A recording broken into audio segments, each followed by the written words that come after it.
So BP ఆచార్య ఆయన IAS retired officer and presently Punjab గవర్నమెంట్కి అడ్వైజర్గా ఉన్నారు.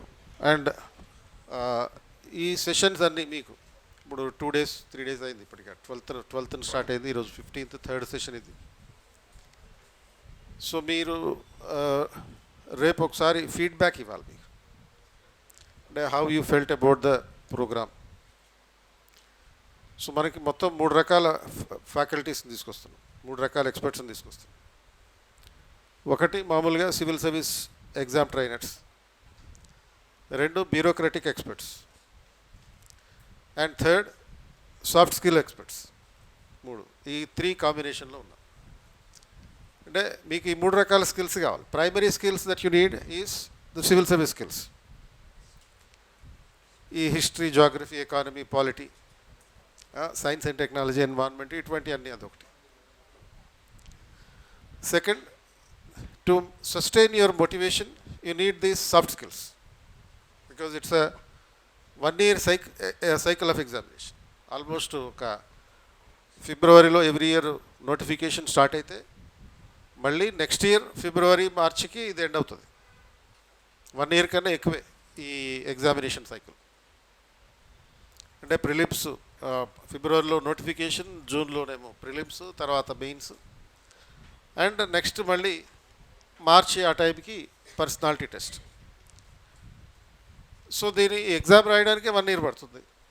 దానికన్నా ముందు మినిమం ఒక 1 year ప్రిపేర్ కావాలి. సో ఇంత లాంగెస్ట్ ఎగ్జామినేషన్ ప్రాసెస్ కాబట్టి you need to maintain that motivation level.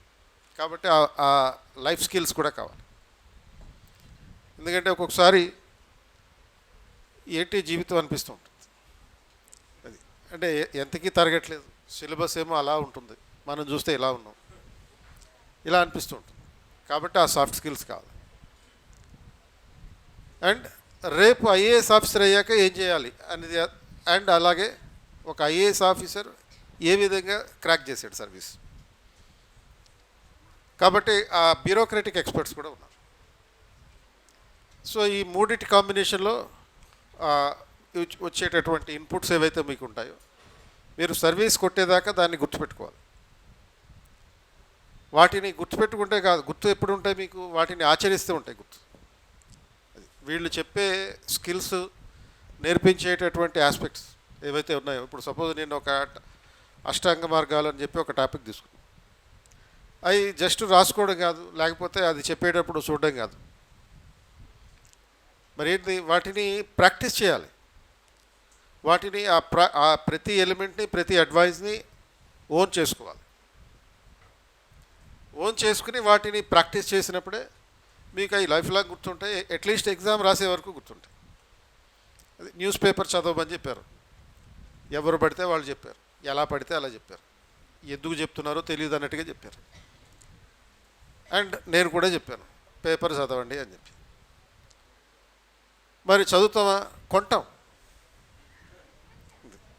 కొనడం అయితే గ్యారంటీగా న్యూస్ పేపర్ కొంటాం, కానీ చదవడం అనేటటువంటిది ఇంపార్టెంట్.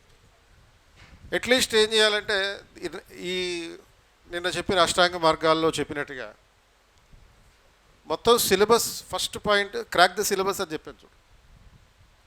సిలబస్ని బ్లైండ్గా బైహార్ట్ చేసేయడమే. ముందు సిలబస్ని బ్లైండ్గా బైహార్ట్ చేయి, తర్వాత న్యూస్ పేపర్ చదివేవా లేదా సెకండరీ. అంటే ఏ రేంజ్లో బైహార్ట్ చేయాలంటే సిలబస్ని, ఇప్పుడు అంటారు కదా చిన్నప్పటి నుంచి మీ టీచర్లు అంటారు, ఏమని, ఈ లెసన్ చదువు, ఏ రేంజ్లో చదవాలి అంటే నిన్ను అర్ధరాత్రి నిద్ర లేపినా కానీ నిద్రలో లేచి చెప్పాలన్నట్టుగా. నిన్ను ఇక్కడ ఎవ్వడం నిద్ర లేపడం, నీకు అసలు నిద్రే పట్టదు, నువ్వే కనుక సీరియస్ ఆస్పిరెంట్ అయితే ఈ నిద్ర ఏడబడుతుంది. కానీ ఆ స్థాయిలో నువ్వు గుర్తుపెట్టుకోవాలి సిలబస్లో ఉన్న ప్రతి ఎలిమెంట్ని.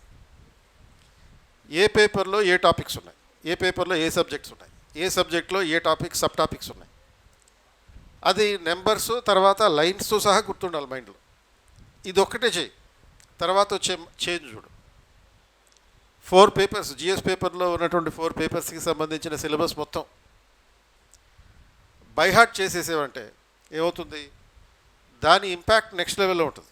అంటే ఏ లెవెల్, నెక్స్ట్ లెవెల్లో ఎలా ఉండడం అంటే ఇప్పుడు న్యూస్ పేపర్ తీసుకుంటావు సరదాగా ఎప్పుడైనా, సీరియస్గా కాకపోయినా.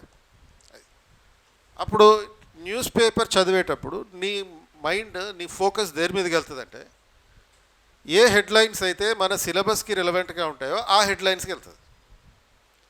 అది అంటే స్ట్రైట్ అవే నీ ఫోకస్ అంతా కంప్లీట్గా మారిపోతుంది. ఎప్పుడైతే సిలబస్లో ఉన్న ప్రతి వర్డ్ని నువ్వు గుర్తుపెట్టుకుంటావో, the focus will be completely changed.